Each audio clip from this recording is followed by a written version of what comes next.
Hello everyone! Today I'm planting basil in my lead pot hydroponic growing system. I have a video showing the unboxing and setup of this system, and in that video I grew several varieties of lettuce, but today I'm planting basil. This variety of basil is quite different from the traditional basil you're probably familiar with, but the growing process is the same. The only thing that's really different is the taste and smell of this basil, and as you can guess, it's a lemony taste and smell.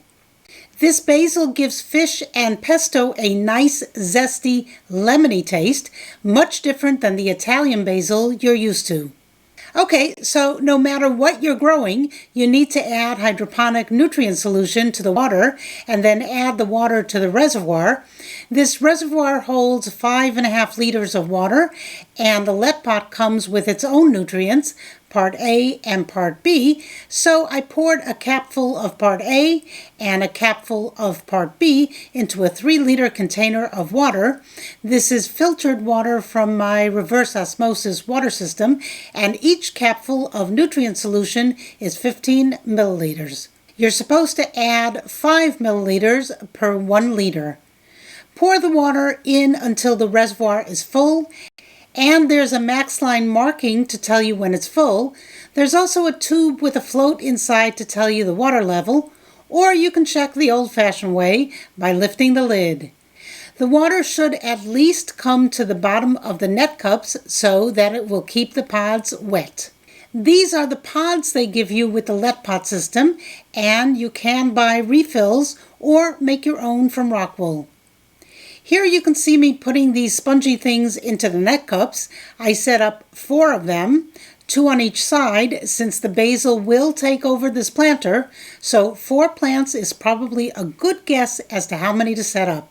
If you set up too many plants, the area will get a little wild, and you'll have to make sure you prune regularly, and the roots will begin to take over the reservoir, and there will be less and less room for the hydroponic solution. So it's always better to have more space in the reservoir rather than have the roots take over. That's why I decided on planting 4 pods of the basil, even though there are more planting holes, but practically speaking, less is more here. If you're planting tiny Tim tomatoes, you might want to plant only 1 or 2 at most, since the tomato plant will take over once it matures. You can see that the pods I put into the net cups are soaking up the water and getting wet, and then there's a hole down the center to drop your seeds into, so make sure the pods are wet so the seeds will germinate. When you first put the pods in, they'll float up a bit, but once they get saturated with water, they will stay down. Both the pump and the light are connected on the back of the unit, and then there's just one plug to plug into an outlet in the wall. It's very simple. On top of the light panel are the control buttons, and once you turn on the unit, it will stay on for 16 hours and then off for 8. There are 2 light modes. One is a vegetative setting, which uses the red, blue, and white LED lights, and the other is a flower setting, which uses only the red and white LEDs. You can also set the system using the lead pot app, which I tried, but I found it easier to manually turn everything on at 7 a.m. once, and then it's set, and it goes off at 11 p.m., and then on again at 7 a.m. the next morning. Whenever you turn it on, it will turn off 16 hours later, no app needed. But if you're an app type of person, then they have an app just for you. I put 2 seeds in each pod since I wasn't sure how fresh the seeds were, and just in case one was a dud, the other would germinate. If both germinate, then I'll have to thin out by cutting or pulling the weaker ones out. The hole in the center of the pod is quite deep, so the seeds drop down much further than I would like.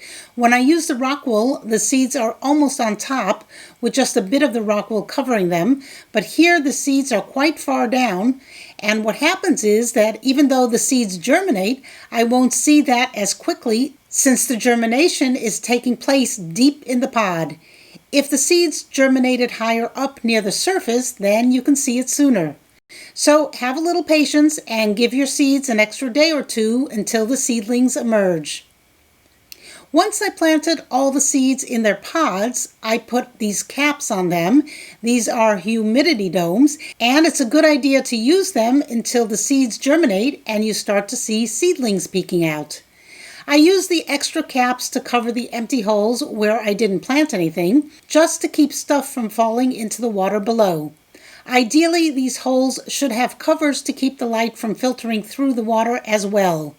Someone commented on my previous video that the company now makes these with caps to cover the empty holes. I haven't checked that out yet, but that would be a good idea.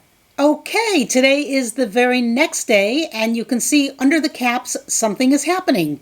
The seeds are starting to break open and put out their little tails. That's a good sign. It means the seeds were not dead, and probably both seeds I planted in each pod will germinate. Today is day 5, if I count the day I set this up and planted the seeds as day 0. I'm never quite sure how people count the days, but it's 5 complete days since I set this up, and there are 2 seedlings in this pod. They both look equally healthy. Maybe one is a bit smaller, and here under this cap there are another 2 seedlings.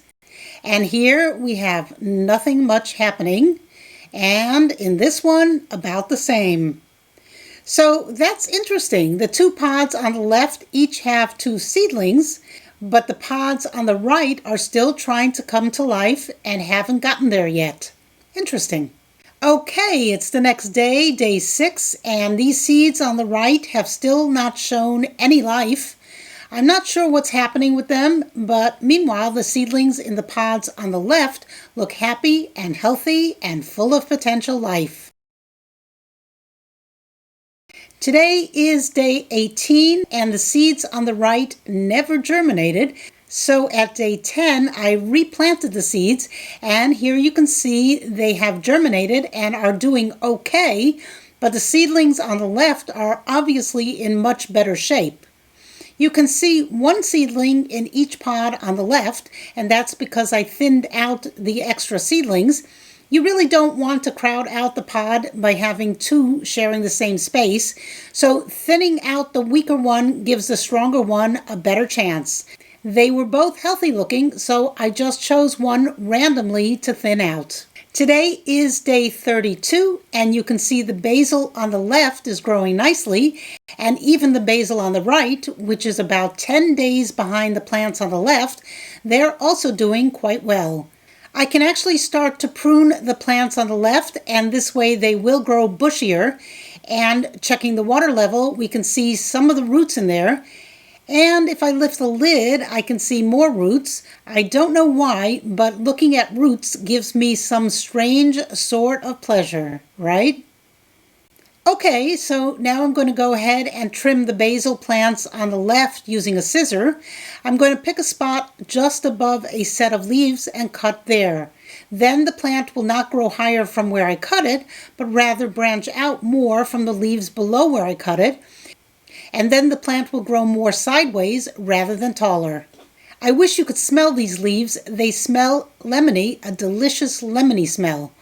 I'm thinking of putting these leaves in my tea, and I'll bet they'll add a terrific flavor to the tea. And now I've got a nice bunch of leaves here, and I'm going to freeze these to preserve them since I'm not going to use them right away. If you use a little bit of olive oil on the leaves and then freeze them, it makes it easier to separate the portions you want to use, and it also prevents freezer burn. I'll make a video on how to freeze these leaves to use later. Of course, you can also make a pesto sauce using your favorite recipe. Maybe I'll do a video on that as well, but for now, these are going in the freezer. Okay, it's a few days since I trimmed these plants, and here you can see where I cut it, and the small leaves that were below the cut have turned into plants in their own right. The branches are thick with leaves, and they could use a pruning themselves. These plants on the right, remember they are 10 days behind schedule. They could use a pruning now, and that will encourage more sideways growth from them as well. Now it's almost a week later, and I've set up a spider farmer growing system in front of the lead pot. More about that in another video, but this lead pot is doing really well with the basil. Here you can see where I pruned this plant, and it obviously needs to be cut again. The leaves have branched out, and this plant is quite bushy now. I think it's time to make some lemon basil pesto now.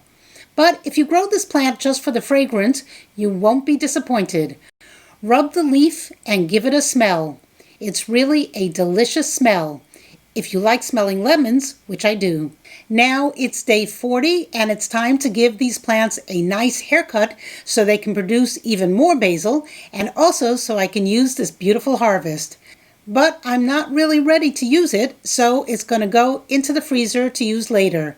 You might wonder why I don't vacuum seal these, and of course you can, and they'll last longer. But if I want to go into the freezer and just break off a few leaves at a time, then a Ziploc bag is better, and I can seal it back up again very easily.